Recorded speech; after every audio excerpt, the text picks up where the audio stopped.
Milling Through History presents Orson Welles. There is perhaps no other artist other than Orson Welles who could be described as being an outsider trying to look in. For this is a complicated man, a man whose influence on theater, radio, and in film are unparalleled to anyone else's.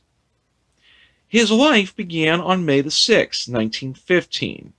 His father had been involved with inventing a bicycle horn, which had made the family very wealthy, and his mother was a pianist. Being very close to his mother early on in life, Welles had been aspiring to become a musician, but his interest in music died at the same time as his mother at the age of 9, when she had passed away from hepatitis. Having been raised by his father, many people who looked at the relationship between father and son oftentimes wondered who was actually taking care of whom, as the father became an extreme alcoholic.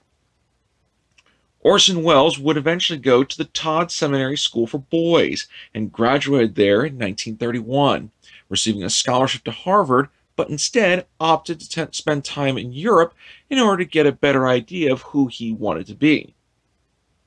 This time traveling abroad allowed him to come to the decision he wanted to go into entertainment. As such, he would join the theater, first performing overseas, and then, upon his return to the United States, becoming part of the Federal Theater Project in 1935. His big claim to fame was that he would go ahead and produce a rendition of Macbeth. However, the big difference between his production and other ones is that his cast was entirely made up of African Americans. The success of this particular production made him a household name, and in 1937 he would found the Mercury Theater Company. But it was in that same year of 1937 that Welles began to look beyond the theater. He started to look towards radio, and in 1937, while founding the Mercury Theater, he would also produce a radio version of Les Miserables. This particular production made him even greater success and saw in radio an opportunity to expand his own theater company. And in 1938, the Mercury Theater on the Air began. Later in that year, on October 30th, 1938, Orson Welles would undergo the task of broadcasting War of the Worlds. This particular radio broadcast proved to be both highly successful and highly controversial for him, as it would begin a national panic throughout the country, where people honestly believed that Martians were invading the Earth and attacking. Even throughout the entire broadcast, Welles had indicated this is just a theatrical performance. However, many people did not believe it was true, and there were segments of the country which were up in arms, convinced that there was an interplanetary invasion.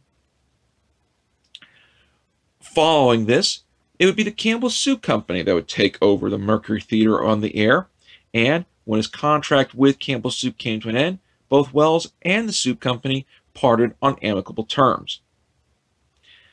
In 1939, Orson Welles would join RKO, and being given a chance to make 2 pictures, the first one that RKO would accept was his plan for a film called Citizen Kane, which was a biographical film of a fictional character known as Charles Foster Kane.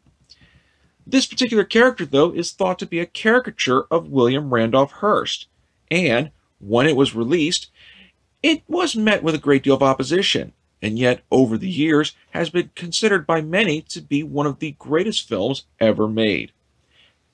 After completing his films with RKO, Welles would jump from studio to studio, creating a number of memorable films, but having studios go back on their promises of providing him with future film projects that allow him to explore his own creative ideas.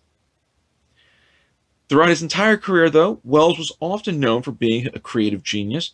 He was also revered for his voice, and it was oftentimes noted that his weight would fluctuate, going from thin to heavier to thin again.